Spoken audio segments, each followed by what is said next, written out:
Artigo: o que determina a conformidade com regra de Bergman, escrito em 2007 por Shai Meiri Yoram e Eli Geffen, publicado pela Global Ecology and Biogeography. Temática em volta à regra de Bergman. Começaremos fazendo uma breve introdução a respeito da regra de Bergman. A regra de Bergman faz afirmações que espécies homeotérmicas variam de acordo com a temperatura mais fria. O tamanho do corpo costuma ser maior do que nas regiões mais quentes, se adaptando às condições térmicas do ambiente. Essa regra é conduzida como uma relação positiva entre latitude e tamanho do corpo, porém vem recebendo diversos questionamentos pelo meio científico. Um dos cientistas a revogar essa ideia, essa regra, é Scholander, em 1955.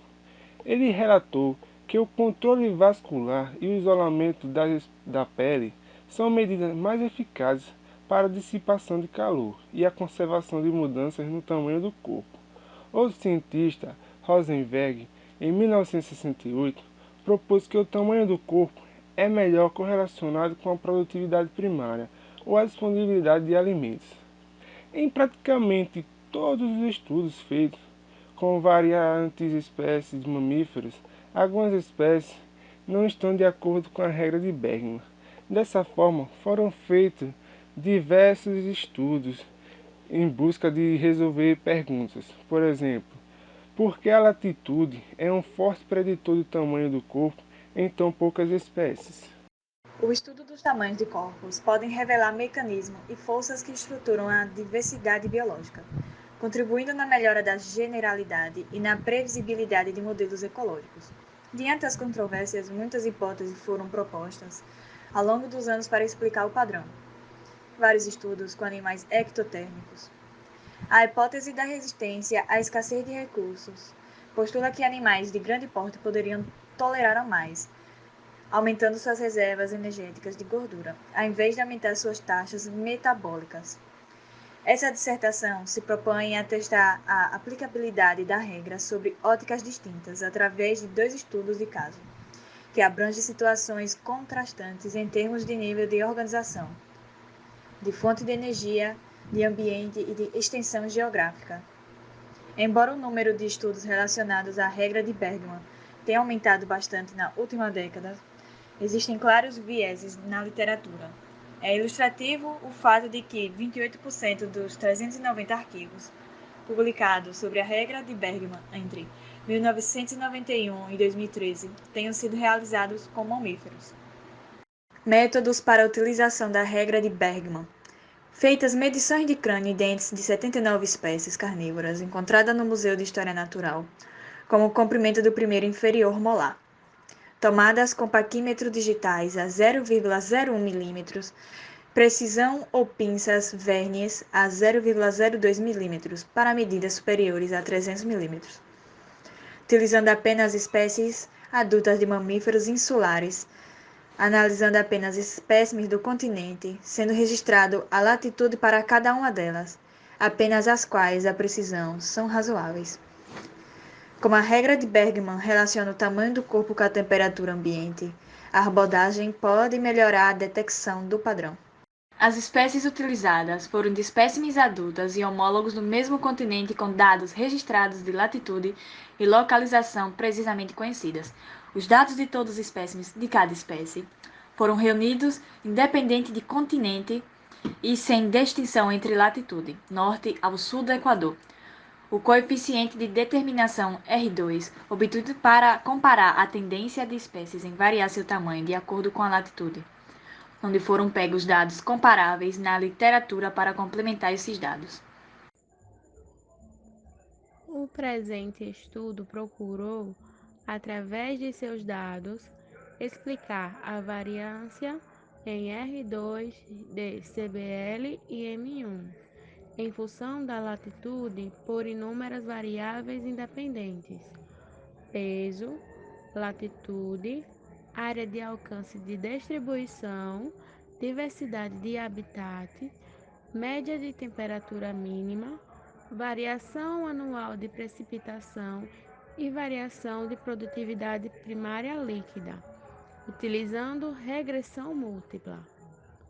O modelo de regressão usado foi com base de Akaike, que pondera diferentes números de explicações para este trabalho N, onde K é menor que 40. Houve correção de valores de A e C para A e CC, usando a equação de Cunningham e Anderson. O presente estudo procurou, através de seus dados, explicar a variância em R2 de CBL e M1, em função da latitude por inúmeras variáveis independentes: peso, latitude, área de alcance de distribuição, diversidade de habitat, média de temperatura mínima, variação anual de precipitação e variação de produtividade primária líquida, utilizando regressão múltipla.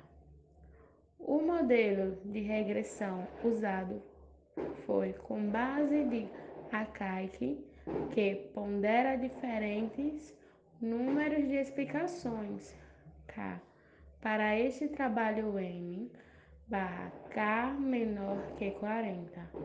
Houve correção de valores de A e C para A e CC usando a equação de Cunningham e Anderson.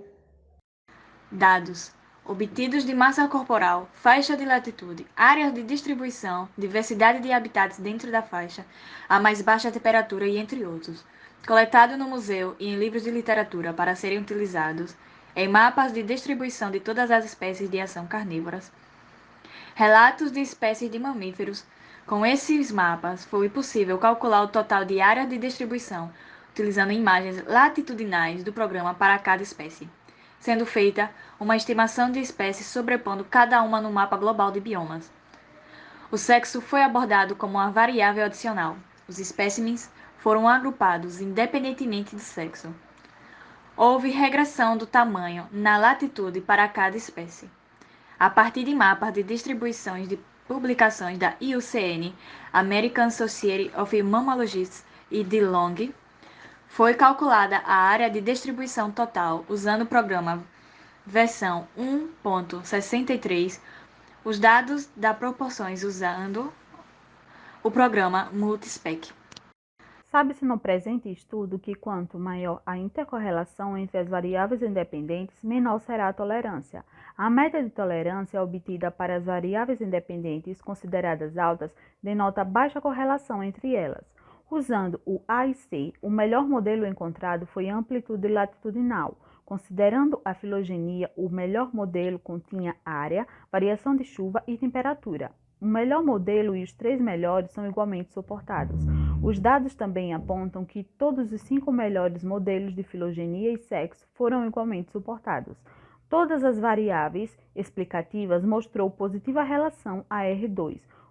Os valores de R2 obtidos para todos os modelos foram baixos. A maior variação obtida para comprimento côndilo basal do crânio foi 28%. E comprimento antero-posterior do primeiro molar, 33%. Isso indica que a área geográfica sempre está associada à mudança de tamanho para a latitude.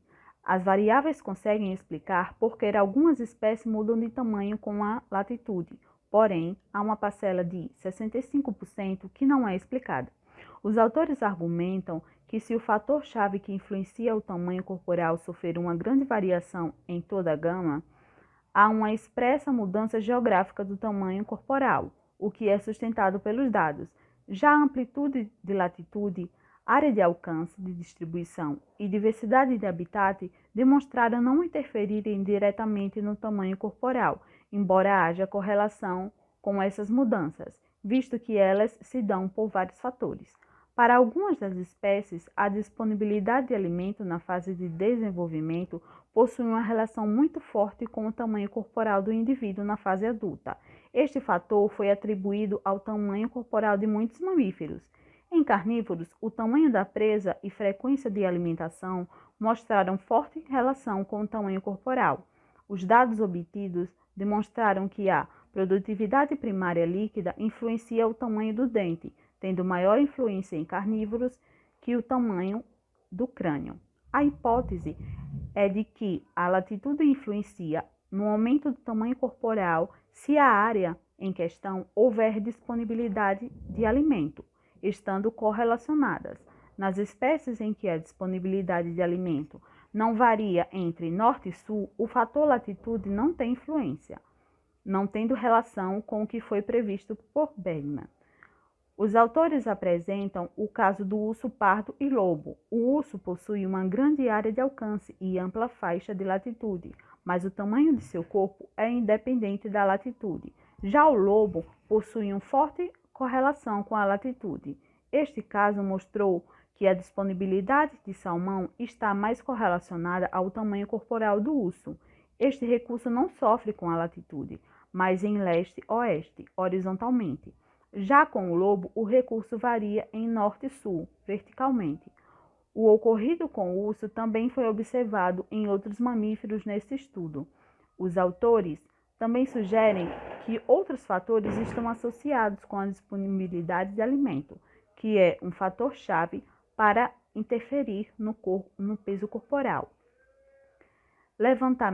Levantando que o estudo tem como principal mensagem que a latitude não interfere no tamanho do corpo isoladamente, alegando que a distribuição do alimento e outros fatores chaves podem ser melhor influenciadores, que para tal estudos os dados devem ser agrupados e comparados.